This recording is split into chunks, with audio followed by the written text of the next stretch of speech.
todos, meu nome é Alberto Murray, eu sou coordenador da Comissão de Assuntos Jurídicos da Câmara de Comércio Brasil-Canadá e estamos na nossa segunda edição do podcast, onde debatemos temas atuais e polêmicos da nossa vida jurídica. Hoje o tema é reforma trabalhista, nós temos aqui três grandes especialistas no assunto. Nós temos Solon Cunha, que é sócio de Matos Filho Advogados e professor da Escola de Direito da Fundação Getúlio Vargas, Marcelo Gomora, que é sócio de Tosini Freire, responsável pela área de Direito Trabalhista e também um especialista no assunto, e Luciana Nunes Freire, que é professora do INSPER e diretora executiva jurídica da Federação das Indústrias do Estado de São Paulo, a Fiesp. Eu vou passar a palavra a eles que vão debater esse tema tão relevante hoje na nossa vida cotidiana. Obrigado, Alberto. Uma homenagem aqui ao Solon, ao Luciano, tenho a honra de estar com eles aqui nessa mesa. Essa nova reforma, a Lei 13.467, traz importantes mudanças que objetivam aprimorar as relações de trabalho no Brasil, especialmente por meio da valorização da negociação coletiva entre trabalhadores e empregadores, e desestímulo à judicialização, de mecanismos de combate à informalidade de mão de obra e de simplificação de procedimentos trabalhistas. Tá? Ela está aí, ela foi aprovada por ampla maioria na Câmara, também pelo Senado. Nós estamos aguardando o eventual medida provisória para fazer alguns pequenos ajustes que tem, tá? Mas ainda há muita especulação e muita controvérsia em torno dessas alterações. Tá? Luciana, diga para a gente por que veio essa reforma, Luciana? Qual é a visão da Fiesp, você como responsável pela Fiesp, qual é a visão da Fiesp em torno da razão da reforma? Bom, a modernização trabalhista, Marcelo, ela já é esperada há muito tempo.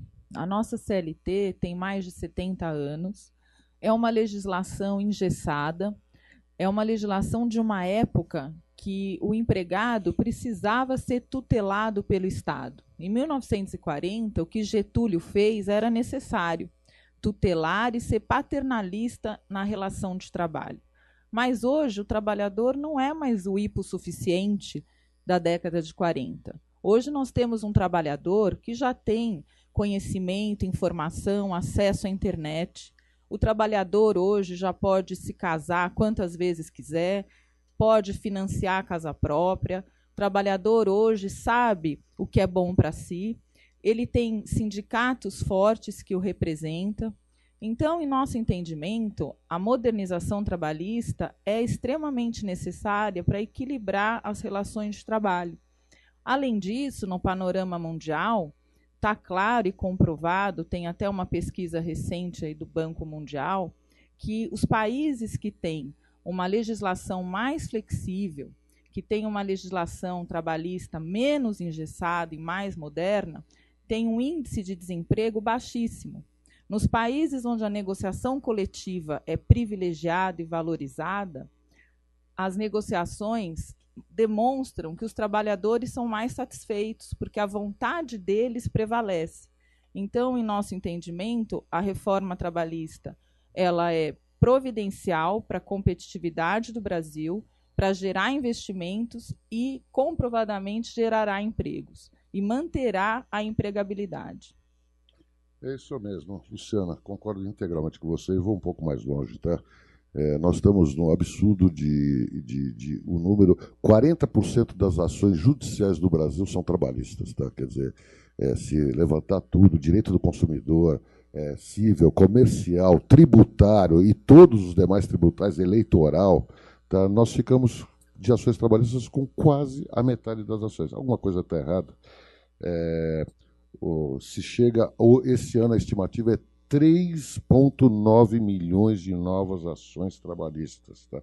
Os Estados Unidos, em 2016, tinha 110. A Inglaterra não passava de 100 mil ações também. Tá? São números alarmantes. Tá? Nós temos no Brasil 17 mil sindicatos, a um custo de 3,5 bilhões de reais. Tá? Para se ter uma ideia, na Argentina tem 91 sindicatos. No Reino Unido tem 168, 17 mil no Brasil, tá? Alguma coisa realmente não faz sentido, né? Não é possível, tá? Solon, eu precisaria agora que você nos passasse para mim. Essa reforma é muito abrangente, ela é muito grande, tá? E realmente eu acho que nem mais dos otimistas, dos militantes no direito do trabalho esperava algo tão abrangente. Ela surpreendeu a todos, com quem eu falo, todo mundo ficou bem surpreso. E tem muitos detalhes, tá? Não pretendemos hoje esgotar todos aqui, mas a gente vai tentar passar pelos mais importantes, pelo menos. E eu reputo como um dos mais importantes a afirmação expressa da prevalência dos acordos e das convenções coletivas, tá? Sobre o legislado, inclusive. Tá? Você poderia dar o teu sentimento, a tua sensibilidade em torno desse tema para a gente, Solon? Claro. Primeiro é um prazer estar aqui na Câmara, conversando com vocês sobre um tema tão importante nas relações sociais brasileiras, em especial com o que diz respeito ao direito do trabalhador, né, o direito do trabalho. Eu vejo a reforma como uma quebra de paradigma. A legislação precisava de uma adequação e o meio pelo qual foi feita essa adequação foi o mais importante, porque ela foi derivada do Congresso Nacional. Ou seja, nós não estamos falando aqui de uma imposição de regra, nós não estamos falando aqui de um palpite, de uma portaria do Executivo, nós estamos falando de um amplo debate que foi travado no Congresso Nacional, que teve uma competência originária, boa, um projeto de lei que foi debatido e trazido. Muitos falam, né, que nós estamos fazendo as coisas muito às pressas, mas na verdade eu vejo que nós estávamos discutindo, por exemplo, a terceirização há 32 anos. A primeira súmula que discutiu terceirização tem 32 anos. Então a reforma é mais do que oportuna. E o maior beneficiado dessa reforma, sem dúvida, foram os sindicatos. Os sindicatos agora têm a prerrogativa sindical estendida. Eles não só podem negociar, como também podem negociar sobre o legislado, né? E isso, sem dúvida nenhuma, é um benefício dado à responsabilidade dos sindicatos, que vão poder estabelecer regras e condições acima do que a lei estipula. O artigo 611-A da CLT foi alterado, dizendo que a convenção e o acordo coletivo terão prevalência sobre a lei. Ela restringe, evidentemente, situações em que isso pode ser feito, entre outras, e situações em que não se pode modificar a legislação. Aquelas regras que estão na Constituição Federal, por óbvio, né, que estão lá no artigo 7º da Constituição, foram, embora desnecessariamente, mas foram ratificadas pela lei da reforma, como vedadas à negociação coletiva. Mas muitos pactos podem ser feitos. Eu dou aqui exemplos como jornada de trabalho, né? Nós vamos ter aqui situações em que o empregador pode pactuar com o empregado, situações de negociação coletiva acima do legislado, intervalos, programas de plano de cargos, salários, etc. O importante é entender que agora nós vamos poder negociar diretamente com o sindicato, fazer esses acordos coletivos com eles e regular a situação local da empresa. Isso é muito importante.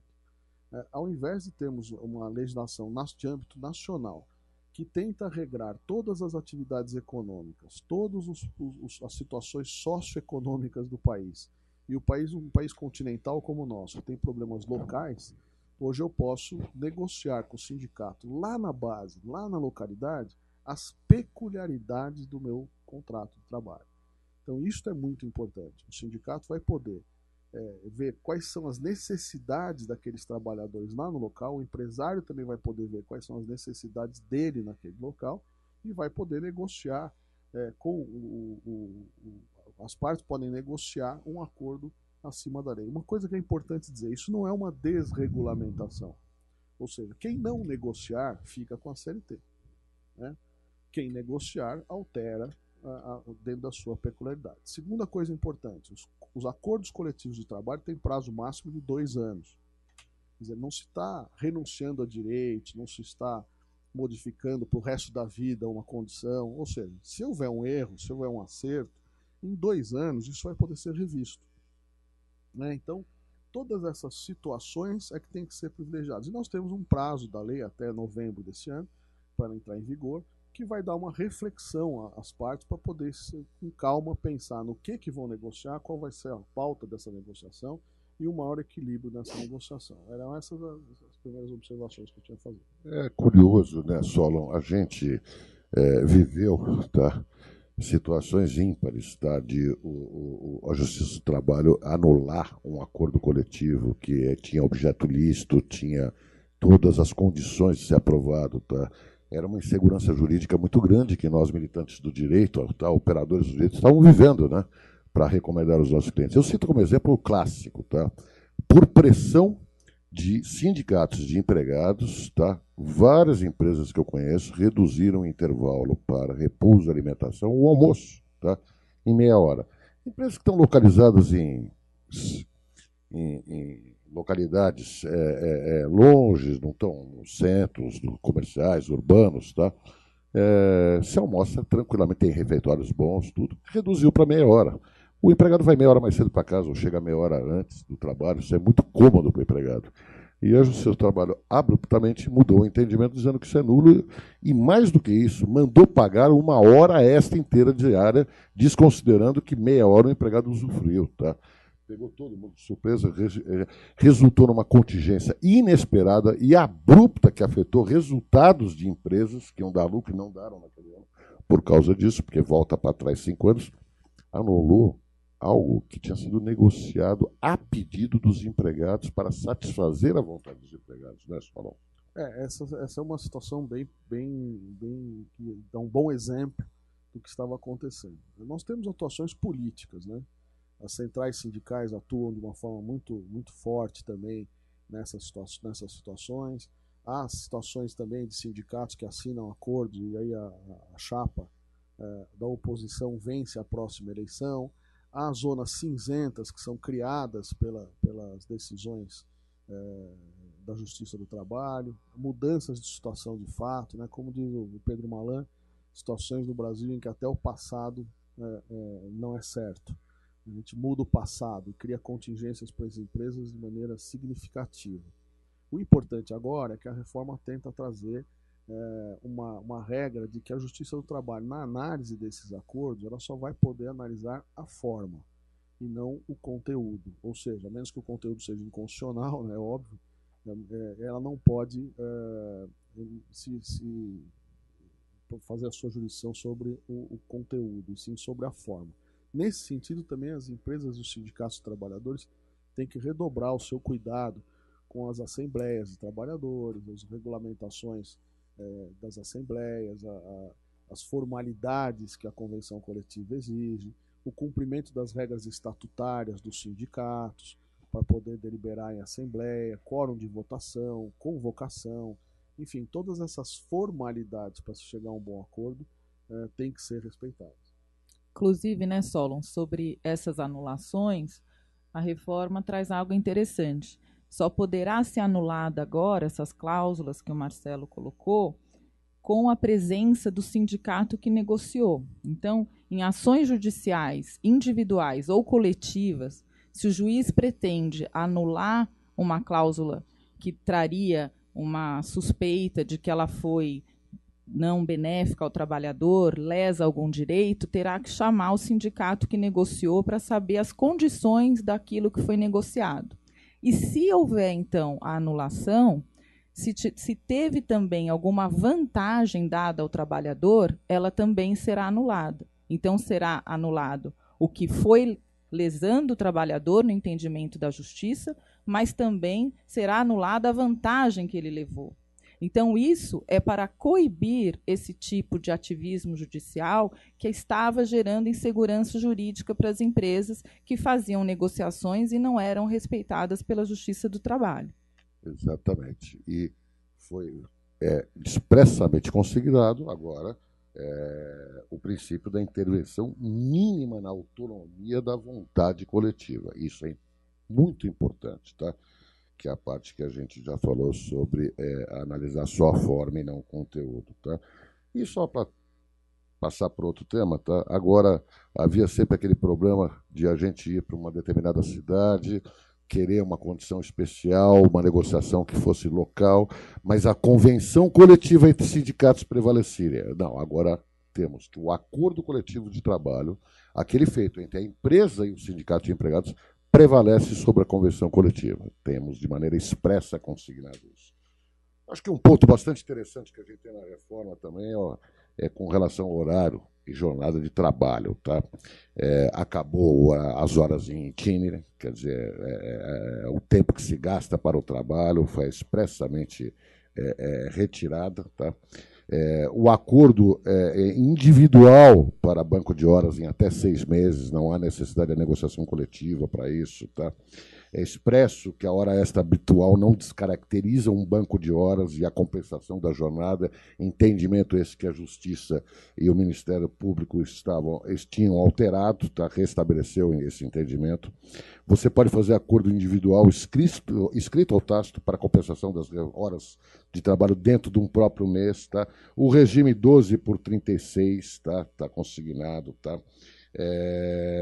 Tempo de troca de uniforme, banho, não configura tempo à disposição do empregador. Tá? A possibilidade de redução do intervalo para repouso e alimentação para 30 minutos. Tá? Expresso que a não concessão desse intervalo de 30 minutos implica somente no pagamento do tempo a mais e não de anular e ter que pagar toda a hora extra. Tá? Temos também um ponto um pouco polêmico. E eu vou passar a palavra para a Luciana para nos contar um pouco sobre a representação dos empregados. Tá? Esse conceito que foi introduzido com a reforma, que, pelo que eu estou ouvindo, não agradou nem empresários e nem sindicato de empregados. Tá? Luciana? A comissão de fábrica ou representação de trabalhadores, vários nomes aí que estão chamando, na verdade já existia desde 88, veio com a Constituição Federal, lá no artigo 11, que já diz que poderá a empresa, acima de 200 empregados, ter um representante de trabalhadores. Então, está bem claro lá, a empresa e um representante. Né?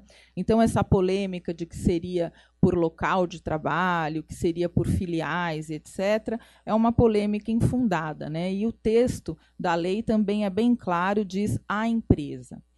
O que foi ampliado é que, acima de 200 empregados até 3.000 empregados, o número de trabalhadores eleitos passou a ser de 3. É uma comissão de 3 empregados. Eu quero frisar empregados ou trabalhadores, e não sindicalistas, porque também há essa dúvida. Eles são sindicalistas? São do sindicato? Não, não tem nada a ver com sindicato.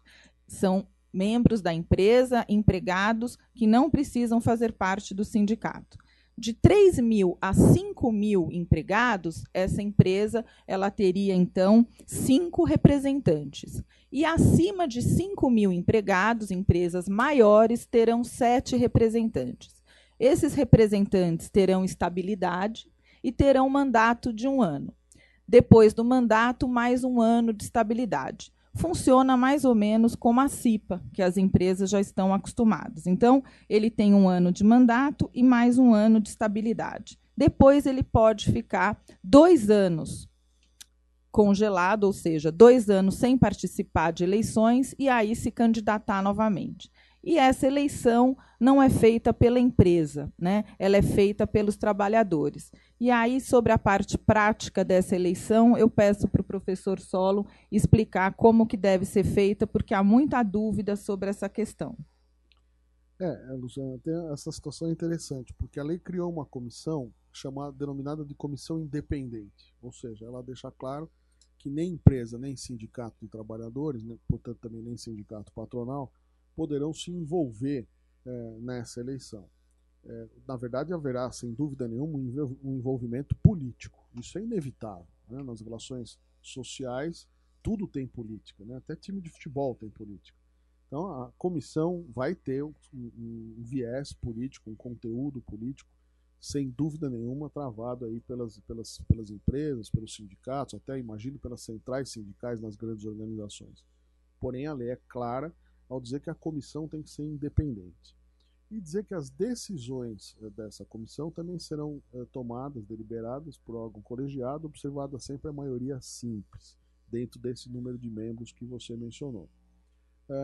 A comissão será organizada por uma chamada comissão eleitoral, que deve ser integrada por 5 empregados, né, não candidatos, para organização e acompanhamento do processo eleitoral. E aí, repito, vedada a interferência, inclusive nessa comissão eleitoral, da empresa e do sindicato da categoria. Portanto, a ideia é de absoluta independência da comissão de trabalhadores para ela poder exercer o seu ofício dentro da empresa como um canal de comunicação. Eu vejo isso com muito bons olhos. Acho que a empresa ganha com isso. Alguns empresários estão chateados com a história da estabilidade, porque nós temos hoje várias instabilidades no emprego que vai criando alguns oportunismos, né? Algumas vezes o empregado nem está tão interessado em ter uma representação, está mais interessado em ter a estabilidade.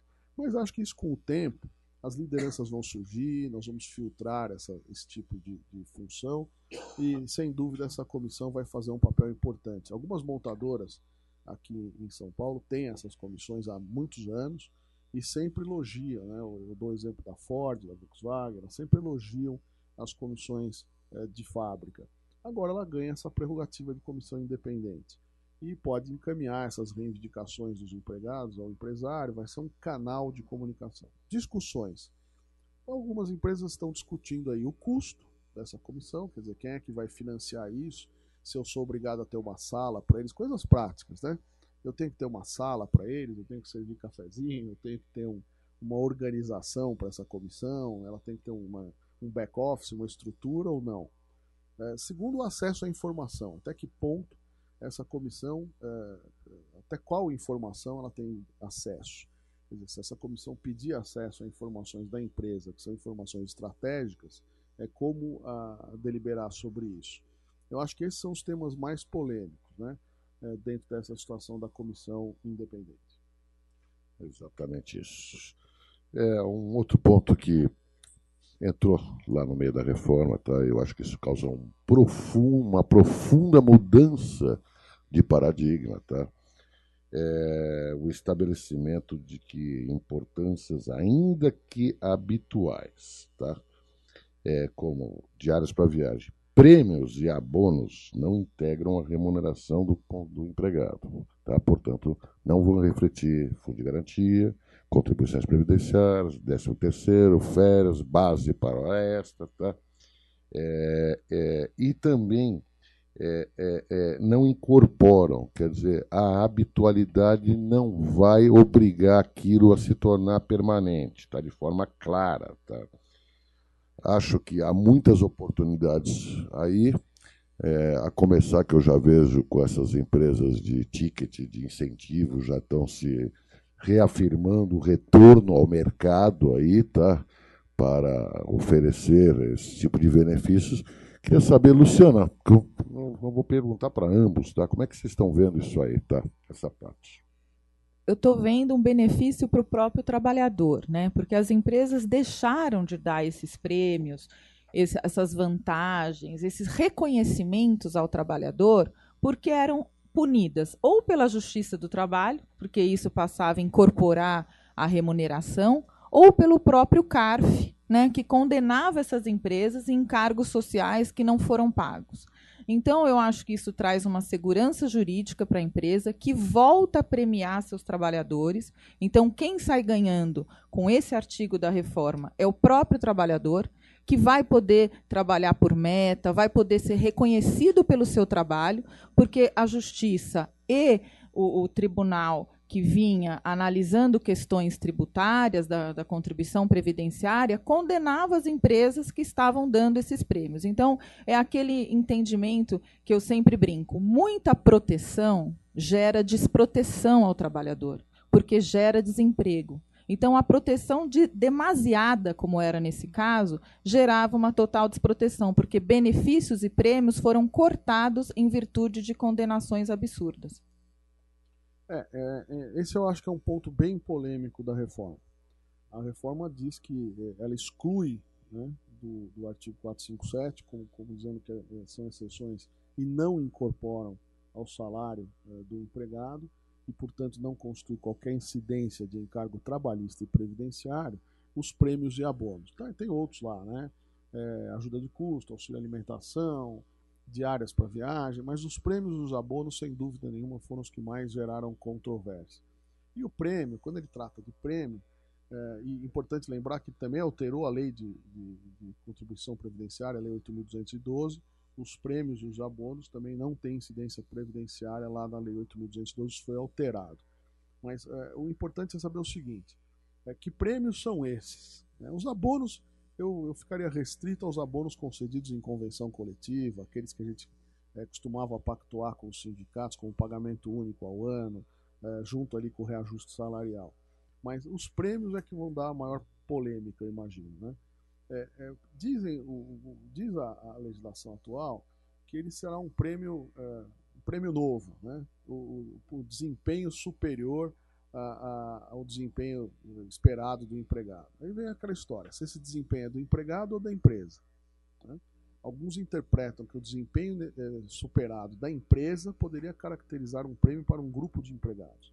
Outros têm a interpretação de que o desempenho acima do esperado seria um desempenho apenas do empregado. Embora a lei diga que não incorpora ao salário essa liberalidade concedida a empregado ou a grupos de empregados. A lei fala também em concessão de prêmio a grupos de empregados. Mas aí o Marcelo chama a atenção, né? Nós temos que ter a sabedoria de usar essa situação com muita parcimônia, né? Usar com moderação. Porque se formos abrir a porteira e batizar tudo de prêmio, converter a remuneração variável que eu tenho hoje e achar que a mera nomenclatura de prêmio vai isentar a contribuição previdenciária, etc., eu não vejo com esses olhos. Eu imagino que você vai ter um novo prêmio, é um prêmio de incentivo, ele é um prêmio dado por liberalidade do empregador, a lei deixa isso claro, né? E também ele tem que ser um prêmio ocasional. Eu não vejo esse prêmio, embora a lei diga que possa haver habitualidade, eu não vejo esse prêmio todo mês. A gente não premia ninguém todo mês. Então eu imagino que a gente tem que ter um pouco de cuidado na fixação desse prêmio. E uma discussão que está tendo bastante significativa dos tributaristas é que, embora a lei diga que ele não é encargo trabalhista nem previdenciário, se ele é receita, seria renda tributária, né? Seria sujeito ao imposto de renda na fonte e à dedutibilidade. Essas são duas polêmicas que estão aí no ar para efeito de CARF, já que o Marcelo tocou na história do CARF. Muito bem lembrado, Solon, tá? E eu acho que não muda o conceito da regra tributária, isso é tributado com a tabela progressiva do imposto de renda e é renda. A questão da dedutibilidade é muito mais polêmica, né? Porque não é uma despesa necessária, porque, enfim, acho que os tributaristas vão conceituar melhor isso do que eu, tá? O que eu reitero é, cuidado, não liberou geral, não é isso, tá? O legislador criou uma brecha, uma oportunidade, tá? Eu vivi inteiro sempre vendo familiares, empresários, amigos dizendo assim, eu não dou, eu queria dar algo para os meus empregados, porque esse ano foi bom. Eu não vou dar porque eu morro de medo. Se eu der, depois eu sou obrigado a ficar dando todo ano. Está aqui a janela, é para essas oportunidades, tá? Querer agora fazer com que isso vire um autêntico salário, daqui a pouco o governo regulamenta, muda isso, muda a regra, porque a renúncia fiscal é muito grande disso, tá? Eu acho que isso simplesmente foi dessa mais flexibilidade. O tal... O PLR, eu preciso estabelecer as regras desde o começo do ano. O empregado é obrigado a saber o que ele tem que fazer para ganhar participação nos resultados, tá? Esse é o discricionário bônus, tá? O autêntico, tá? Que os nossos vizinhos norte-americanos inventaram, tá?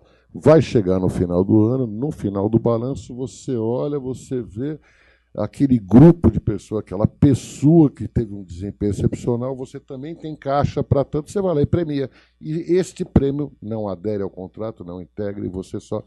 Cada real que você gastar nesse prêmio te custa só R$1. Você não vai ser onerado com encargos. Acho que é essa a intenção, tá?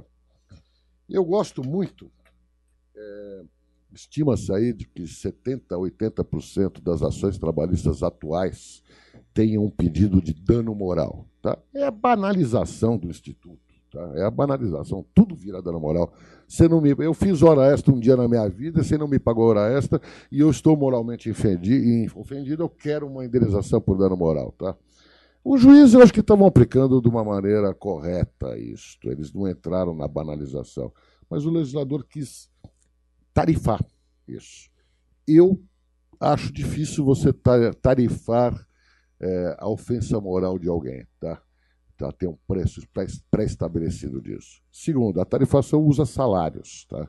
E aí você entra em questões de isonomia, de igualdade. Quer dizer, por que o trabalhador que ganha salário mínimo tem a sua ofensa atingida e vai ganhar só 5 salários, que é 5 mil reais, e um executivo que ganha 50 mil reais, na mesma condição com o mesmo dono, vai ganhar 250 mil, tá?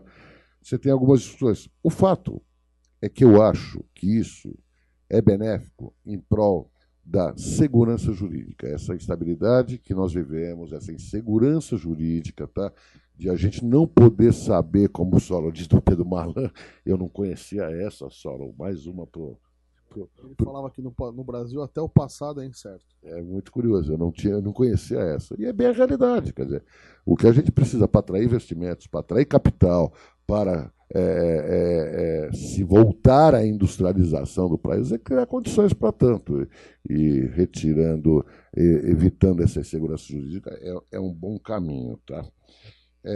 Solon, você teria algum comentário para querer adicionar para a gente a respeito do dano moral? É interessante a questão do dano moral, porque traz um artigo lá, o 233, letra D de dado, que a imagem, a marca, o nome, o segredo empresarial e o sigilo da correspondência são bens juridicamente tutelados e inerentes à pessoa jurídica, né?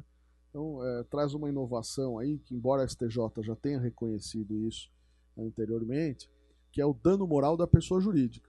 Quer dizer, aquele empregado que sai atirando para todo lado, falando mal da sua empresa ou que quebra segredo de negócio, etc., sem dúvida nenhuma ele tem que tomar o maior cuidado agora, porque também existe aí a possibilidade de reparação desse dano extrapatrimonial no que diz respeito à pessoa jurídica. Muito bem lembrado, excelente. Uma coisa que está sendo praticada, está muito comum agora, é o trabalho em home office, tá?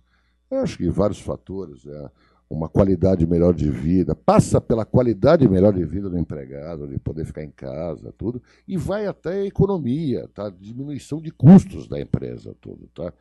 Eu acho esse um tema interessante porque a lei fez uma profunda alteração nos conceitos do chamado teletrabalho, trabalho em home office.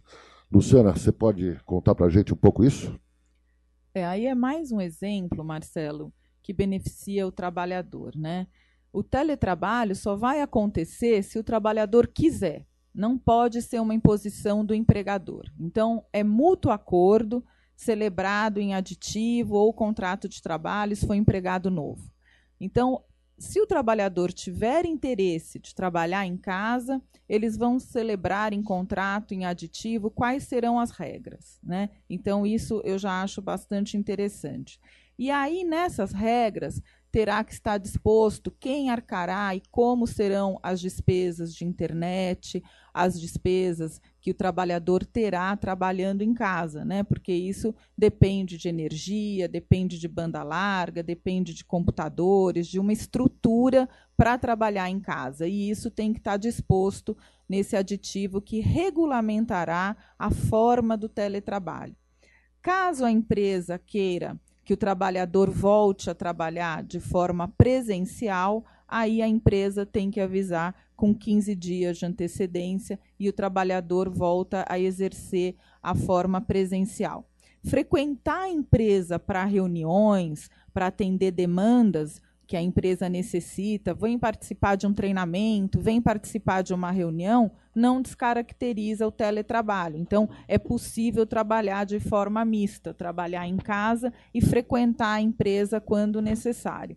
Então, eu entendo que, principalmente para as mulheres, né, que tem aí, a gente brinca da jornada tripla, tem crianças em casa, eu acho que o teletrabalho foi uma grande novidade. Regulamentar essa forma moderna vai ser um grande avanço nas relações trabalhistas. Eu queria só acrescentar que o teletrabalho, chamado trabalho à distância, né, ele já existe, vai continuar a existir, e o mero uso de um aparelho digital, vamos chamar assim, de um tablet, um celular, um computador, por si só não caracteriza o teletrabalho. E eu, por estar trabalhando em casa uma vez ou outra, também não caracteriza o chamado teletrabalho da lei. A lei cria uma situação de trabalho preponderantemente fora das dependências do empregador. Ou seja, então eu tenho aqui uma classificação. Todos nós podemos trabalhar com o nosso computador, trabalhar de casa, trabalhar um dia por semana em casa. Muitas empresas têm essa política, né? Um dia de trabalho à distância por semana. Isso tudo funcionará e continuará funcionando dentro das regras gerais. Para ser incluído nesta regra de que o empregador tem que regulamentar por contrato, reembolsar as despesas, o trabalho tem que ser preponderantemente fora das dependências. E se ele for preponderantemente fora das dependências, o empregado não terá direito a horas extras. Essa também é uma inovação que a lei trouxe. Ele é uma exceção do artigo 62 da CLT, mas ele só será exceção se o trabalho for preponderantemente fora das dependências do empregador, com utilização, óbvio, dessa tecnologia. Aí nós temos aquela discussão, né? A preponderância é relativa ao quê? Tá? Eu já vi gente dizendo, olha, se é só um dia por semana, então não é preponderante. Eu diviso, tá? O meu entendimento é, naquele dia que o trabalho for em casa, ele sendo preponderantemente em casa, naquele dia você não pagará hora extra para o empregado, porque ele está fora do regime, desde que não controlado, tá? A preponderância é para aquele... Porque ele pode ir para a empresa, ele pode ficar lá, ele pode ir para a empresa fazer uma reuniãozinha de meia hora, ele pode ir lá para pegar um computador, ele pode... O trabalho foi preponderantemente em casa. Isso era muito cruel para as empresas, tá? Eu já deparei no meu dia a dia de trabalho com um empregado que trabalha em regime de home office, juntando o e-mail que ele manda para o chefe dele ou para alguém às 11 horas da noite, à meia-noite, e fazendo com que o juiz pague hora extra para ele até a meia-noite, tá? Na premissa de que ele ficou trabalhando à disposição. Se ele mandou e-mail à meia-noite, ele ficou à disposição do empregador desde as 6 horas da tarde em diante de pagar tudo hora extra. Eu acho que é um avanço muito grande para um modelo de trabalho que, considerando essa cidade urbana, o crescimento populacional, os nossos limites de construção que a gente tem, acho que o caminho para a área de serviços, tá, será esse caminho do teletrabalho, do trabalho em casa. Isso veio para ficar e para crescer, e eu acho que a regulamentação entra numa hora muito oportuna. Tá? Olha, vamos passar agora aqui para o término do contrato de trabalho, Solon. Tá? Tem novidades muito grandes aí. Tá? Eu diria que, para começar, foi criada uma jurisprudência aí há 5, 6 anos atrás, no caso Embraer. Na crise de 2008, a Embraer mandou aí 1 ou 2 centenas de empregados embora, e aí esses empregados todos foram reintegrados no primeiro momento, depois indenizados. Se criou uma figura que vem do modelo europeu, sobretudo do modelo francês, entendeu? De haver uma necessidade de demissão coletiva a prévia negociação com o sindicato. Tá? A lei veio estabelecer que não precisa ter prévia negociação em demissão coletiva. Mas há outros temas importantes em relação ao término do contrato de trabalho. Solon, você pode comentar com a gente alguma coisa? Tem várias situações que a lei alterou. A primeira delas é que não existirá a partir de novembro, né? Tudo isso que nós estamos falando aqui é a partir de novembro. Não existirá a homologação da rescisão do contrato de trabalho pelo sindicato, bastando a comunicação pelo empregador da rescisão por meios eletrônicos, enfim, pelo CAGED, social, etc. A segunda situação é o término por mútuo acordo. Aquela hipótese em que, antigamente, na prática, o empregado falava para o empregador, olha, eu não estou satisfeito aqui, você não quer me demitir? Aí o empregador falava, não, eu não vou te demitir, você que peça demissão. E aí essa fritura virava, às vezes, alguns anos. Você tinha a situação em que o empregado começava a boicotar as situações e criava um ambiente péssimo. Né? Então, hoje, as partes podem, por mútuo consentimento, por mútuo acordo, né, o artigo 484, letra A, pactuar a rescisão do seu contrato de trabalho, por mútuo consentimento.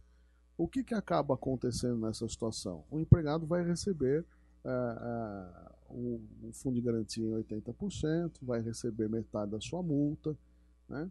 e com isso ele tem uma verba menor de pagamento. Então, isso vai facilitar muito essa forma de decisão. Só que se ele optar por essa demissão por mútuo acordo, ele não terá direito ao seguro-desemprego. É óbvio, né? Se ele quer sair do emprego e pediu um acordo para essa decisão, ele não teria direito ao seguro-desemprego. Uma terceira situação aqui na nossa reforma é o reconhecimento do plano de demissão voluntária. O artigo 477B agora admite que o PDV, como a gente costuma chamar, nessa dispensa gera a quitação das verbas trabalhistas, como aliás o Supremo Tribunal Federal já havia decidido. E a dispensa coletiva deixa de ter formalidades, ou seja, a nova lei diz que a partir de novembro as dispensas coletivas não precisam ter justificativa ou função junto ao sindicato. Aqui um conteúdo político, né? É evidente que quando eu faço uma dispensa coletiva, um encerramento de um estabelecimento, um fechamento de uma fábrica, há um conteúdo político nisso. Ninguém vai evitar uma greve ou uma manifestação social por uma lei, mas sem dúvida melhorou aquela situação do tribunal conceder liminares de reintegração ou suspendendo toda a demissão coletiva. Eu tive um caso de um cliente estrangeiro que quis fechar um negócio no Brasil, aliás, no Brasil não, no mundo ele estava fechando um ramo de negócio, que ele queria sair daquele ramo de negócio, e o tribunal deu uma liminar dizendo que ele não podia fechar a empresa. É um negócio absurdo para explicar para o estrangeiro, né? Como que eu não posso fechar o meu negócio? E a Justiça do Trabalho disse, não, só não vai causar um impacto social na região, tem que manter os empregados lá contratados, né? E ele obviamente, aí ele passou a não investir mais no Brasil como um todo, porque ele não entendeu como é que ele não pode desistir do negócio que ele estava atuando, pagando verbas rescisórias, tudo direitinho. Né? Essas situações é que a gente chama atenção aí. É isso aí. Um dos temas bastante polêmicos, eu acho que não é polêmica, ele vai gerar muita polêmica, tá? É a figura do trabalho intermitente, tá? Acho que setores, não sei se afeta isso tanto a indústria, mas sem dúvida nenhuma afeta os serviços, tá? E comércio também, tá? Luciana, conta pra gente um pouco o que são essas alterações no trabalho intermitente. Então, é uma forma de trabalho novo no Brasil, né? Na verdade, no resto do mundo, o trabalho intermitente já é utilizado e já é utilizado como um gerador de emprego. Nós apostamos bastante no trabalho intermitente, na indústria também, mas você tem razão, em serviços e comércio, onde ele é mais utilizado. Nós já temos o trabalho intermitente de forma informal, que é o bico, né? Aquele garçom que trabalha em festas, que trabalha em restaurante, a manicure que atende no salão somente aos finais de semana, esse bico, onde ela não tem direito a nada, é o trabalho intermitente. E, mais uma vez, é um artigo da reforma que traz benefício ao trabalhador, porque o trabalho intermitente gerará ao trabalhador 13º, férias, contribuições ao fundo de garantia, à previdência, que eram questões que o trabalhador estava à margem, porque ele não tinha esses direitos fazendo bico. Então, o trabalho intermitente gera novos empregos e garante que esses trabalhadores que estavam à margem da lei passem a ter direitos quando trabalhar por hora, trabalhar de forma esporádica para um empregador e para outro, porque ele pode atender um empregador e naquela mesma semana trabalhar para outras empresas. Ele é chamado com 3 dias de antecedência, ele pode negar, ele tem um dia útil para negar, porque ele já está comprometido com outra agenda. Caso ele se comprometa e não compareça e a empresa conte com aquele trabalhador, ele paga uma multa da metade do valor que ele iria receber, assim como se a empresa o chamar para trabalhar e quando ele comparece não tem serviço, a empresa paga a ele uma multa de metade do valor que ele iria receber e assim, trabalhando naquele dia, ele recebe todas as verbas da CLT de forma proporcional e na hora. No fim da prestação de serviço, ele vai receber todos os direitos de forma proporcional. Então, eu entendo que há críticas sobre esse novo trabalho, que poderia ter sido melhor regulamentado, há ainda recomendações de que isso seja objeto de uma medida provisória, mas o que importa é que essa nova semente, uma nova forma de trabalho, veio para o Brasil para formalizar uma mão de obra que hoje está à margem da lei. É muito interessante, né? A gente só vê as críticas, né? Que são, sobretudo, na órbita da precarização do trabalho. Tá? Quando a gente enxerga que isso atinge uma população de informais gigantescas no Brasil, tá? Que se pretende, não dando toda a oneração que a tributação exagerada do Brasil tem sobre a mão de obra, diminuindo essa tributação e facilitando a possibilidade de você trazer para a economia formal essa camada da população. É muito interessante. Temos a área de feiras e eventos, né? A área de manutenção, em que isso vai ser um ponto-chave para a convocação de pessoas. A área de alimentação, que tem uma sazonalidade imensa em horários, em dias da semana. Eu acho que, sem dúvida nenhuma, nós vamos trazer para dentro da economia formal um número significativo de trabalhadores. É isso aí, Saulo. E não para por aí, né? Quer dizer, essa figura nova da quitação anual das verbas trabalhistas é fantástica, tá? O artigo eu vou transcrever, ele é muito curto. É facultado a empregados e empregadores, na vigência ou não do contrato de emprego, firmar termo de quitação anual de obrigações trabalhistas perante o sindicato de empregados da categoria, tá? É quitação, está dizendo no parágrafo único, eficácia liberatória. Tá? Eu acho que, se não estou enganado, lá em 88 já criou-se esse modelo, porque os rurais não havia prescrição dos créditos dos trabalhadores rurais, e havia a possibilidade de você fazer a cada 5 anos essa homologação. Não pegou. Tá? Os sindicatos se recusaram a fazer essa homologação. E é por isso que caiu. E se restabeleceu novamente depois, através de lei ordinária, a prescrição para o trabalhador rural. Então, nós temos que olhar isso de maneira... Se os sindicatos realmente se recusarem a estar fazendo isso, é uma oportunidade que a gente está perdendo, e para cada ação existe um efeito, tá? Como aconteceu com o rural. Perderam a imprescritibilidade em razão da recusa sindical. Acho que isto é uma grande oportunidade para os empresários. Eu acho que os sindicatos têm que estabelecer, eles têm que ter a maturidade que essa reforma deu para eles, tá? Para eles entenderem que isto é necessário para o Brasil andar, para as coisas se caminharem de uma maneira com segurança jurídica, tudo. Tá? O que eu queria, antes de passar o comentário para o Solon, não há dúvida que para empresas em recuperação judicial, tá? Empresas em situação financeira delicada, que estão prestes a fechar, isso é uma tremenda de uma oportunidade, porque você pode ter um investidor injetando recursos, seja na forma de capital, seja na forma de aquisição, seja, não interessa o modelo, mas tendo a possibilidade, através de uma negociação que o vendedor, né, o titular da empresa, o controlador, possa negociar com os sindicatos uma viabilização de se colocar capital novo naquela empresa. Tá? Solon, o que você acha desse modelo? Essa quitação anual ela tem tido muita resistência por parte dos sindicatos, que alegam que não tem estrutura, né, para fazer esse modelo.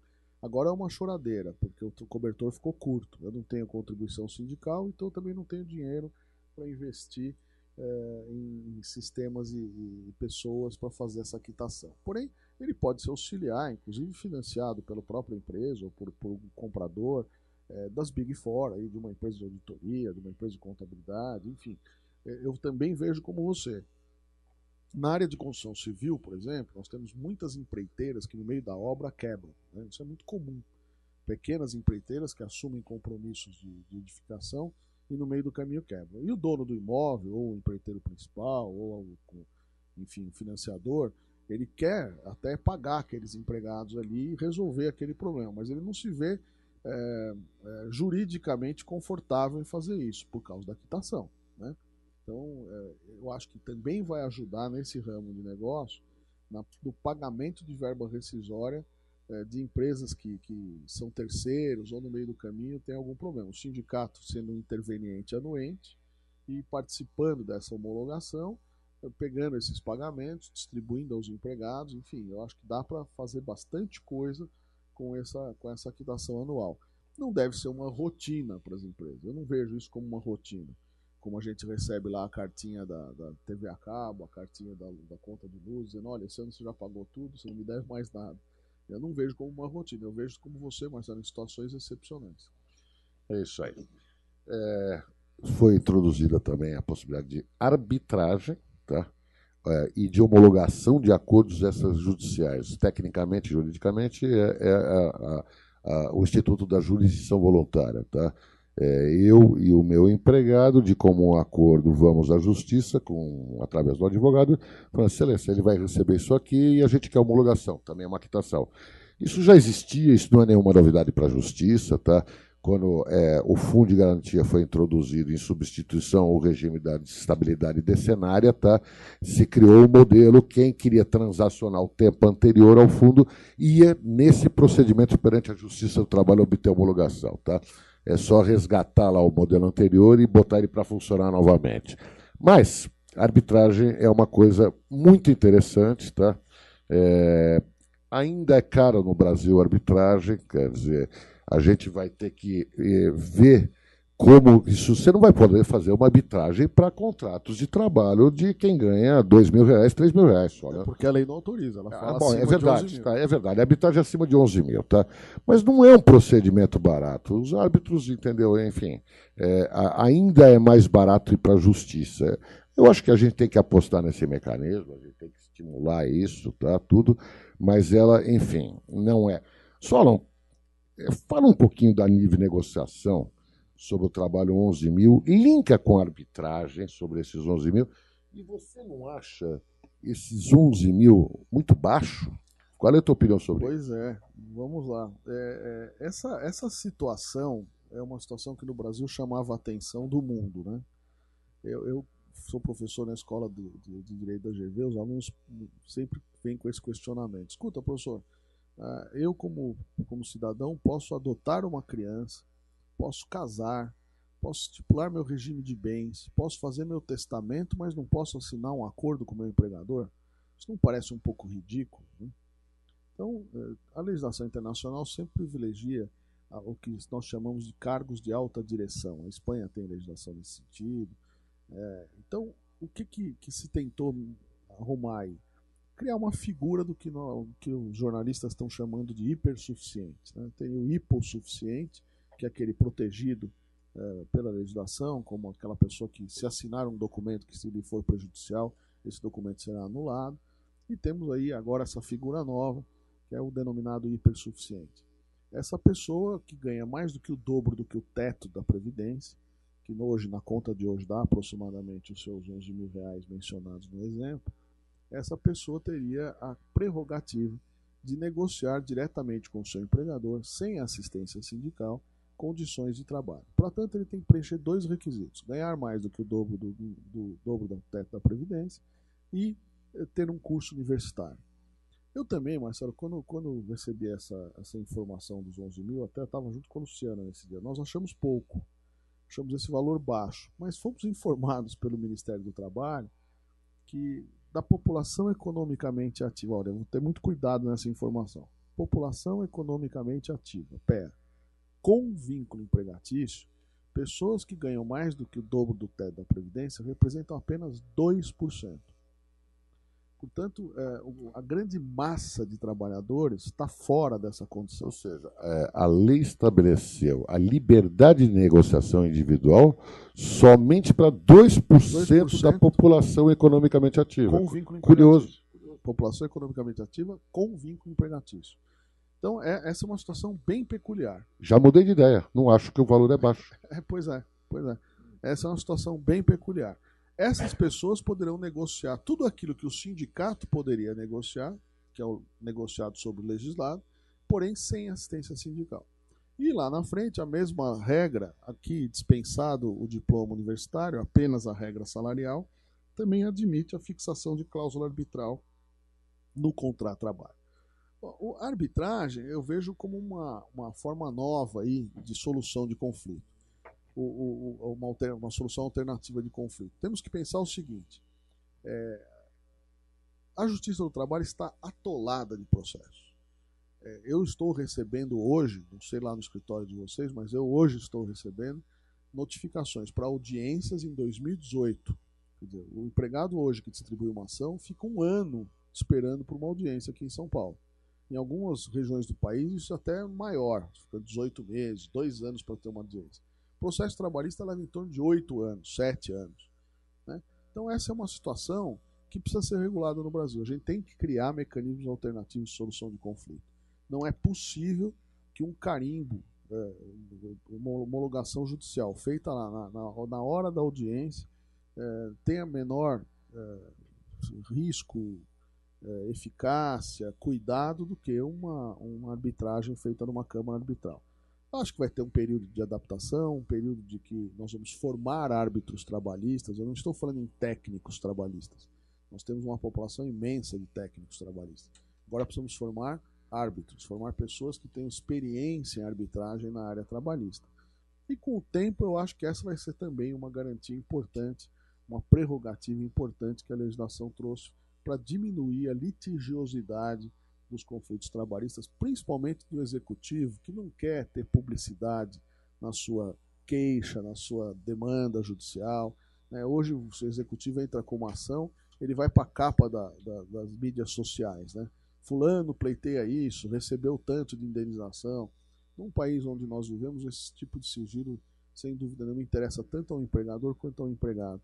Eu acho que a gente vai ter um pouco mais de água nessa fervura e a arbitragem, em alguns anos, vai ser real no Brasil, na área trabalhista, sem dúvida nenhuma. Não tenho a menor dúvida, tá? Eu acho que tudo que é novo custa mais caro, tá? Então tende também a economia, a escala vai isso ficar mais economicamente, financeiramente vantajoso. Tá? Eu acho que nós temos... Muito se fala que a Justiça do Trabalho não há risco para o empregado, tá? Luciana, que ele entra, ele não comparece na audiência, o juiz arquiva, ele entra com outra, ele não comparece, o juiz arquiva, e faz isso sucessivamente, não tem custas, porque o juiz isenta de custas, tudo. É muito fácil, é muito barato, não tem pena nenhuma na Justiça do Trabalho. Temos uma novidade aí, Luciana, o que você pensa? Foi introduzida a obrigatoriedade de condenação em honorários de advogado. Num primeiro momento, isso é mais uma contingência para a empresa, realmente é. Acho que não, porque não é relacionado ao novo. Tá? Isso vai ter um efeito só a partir dos novos casos, muito provavelmente. Tá? Apesar de ser uma medida processual e a Constituição estabelece que as alterações processuais têm vigência imediata, o Supremo já decidiu esse assunto em questões análogas, porque aí ela também interfere e acarreta em direitos pecuniários financeiros. Então, a vigência disso é a partir de novembro, na minha ótica. Tá? Mas o que presta sobre a ótica das empresas, Luciana, esse estabelecimento da sucumbência, da condenação a honorários? O que você acha? Como você colocou, num primeiro momento, houve uma resistência, porque é um passivo, vamos dizer, um custo que as empresas não conheciam em relação aos processos em andamento. Né? Já existia uma contingência de um processo, de uma reclamatória trabalhista, e, de repente, pode haver um custo adicional de 5% a 15% que a empresa reclamada não espera desse processo já em andamento.